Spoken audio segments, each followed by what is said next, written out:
अब ये देखिए उसने हमसे क्वेश्चंस करनी है। मैंने जैसे आपको बताया था कि उसने एक हमें प्लान जनरेट करने की बजाय उसने हमसे चीज़ें पूछी हैं कि हमें क्या क्या चीज़ चाहिए। जैसे कि उसने पूछा what are the main features you want. उसने ये हमें 5 ऑप्शंस दिए हैं जिसमें से हम सिलेक्ट कर सकते हैं। इस तरह दूसरा नीचे है who will use this web app. फिर उसके बाद है for the menu what details do you want to show.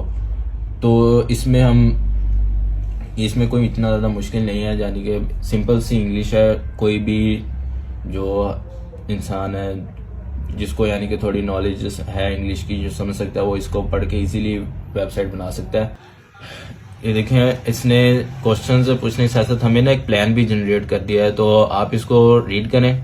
अगर रीड करने के बाद आप देखते हैं कि ये प्लान ठीक है तो आप इसी को आगे रन कर दें।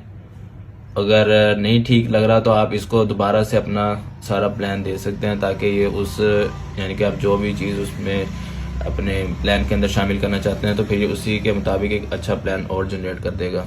बिलाल भाई, अगर आप हमें प्लान दिखाएं यूजर्स के लिए कि इसने प्लान के अंदर हमें जो है विदाउट नोइंग इसने जो है हमें एक प्लान भी क्रिएट करके दिया है, तो उसके अंदर हम देख पा रहे हैं कि इसने कुछ डेटाबेस स्कीमा एंड सेटअप के बारे में भी बात की है, कस्टमर फेसिंग पेजेस के बारे में भी बात की है, उसके बाद रिजर्वेशन सिस्टम और एडमिन डैशबोर्ड के बारे में, यूजर एक्सपीरियंस एंड डिजाइन के बारे में, शॉपिंग कार्ट एंड चेकआउट। तो लाइक इसने एक जर्नल प्लान ही हमें बना के दे दिया है विद क्लैरिफिकेशन क्वेश्चंस, राइट? जी बिल्कुल।